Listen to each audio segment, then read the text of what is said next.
trying to get a campaign going. All right. No, he's not.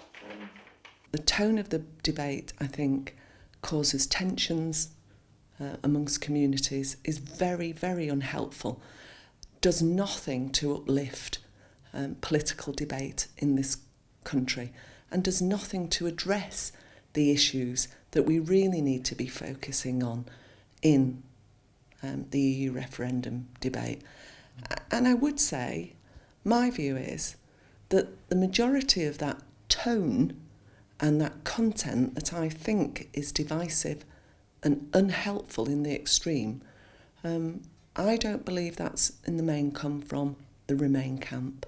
That's when you got the first CQC reports a couple of months later saying...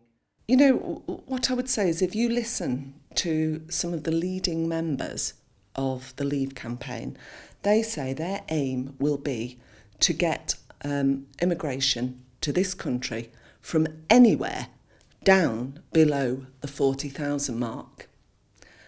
Currently, the numbers applying for a spouse visa to come and join their husband or wife in this country is running at 43,000 a year. So rather than actually help, it is going to hinder. People are not going to be able to get their loved ones in on a visa.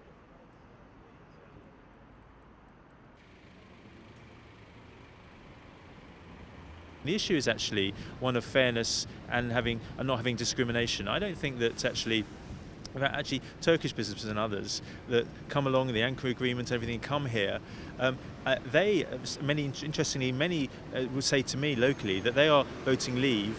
I've got many local councillors. Interesting that the Turkish-speaking local councillors in my party are voting Leave. There's many others who are voting Leave. Businessmen around here who themselves don't appreciate and don't understand why there is such freedom of movement for European Union citizens to be able to come to issue and discourse, which I've reflected on whether it's in this debate or in Parliament, is concerning anti-Turkish sentiment, which we need to counter and recognise the great value that the Turkish constituents are providing, and we see that in Enfield. And it's that issue which we need to enable, Turkish citizens not to feel, and constituents not to feel in any way marginalised, that, as they tell me, they've got a real interesting take on this European question. And in fact, many aren't just simply going to want to remain. Turkish businesses, we'll talk about the economy probably, they are really concerned about the impact on their businesses of the European Union and regulations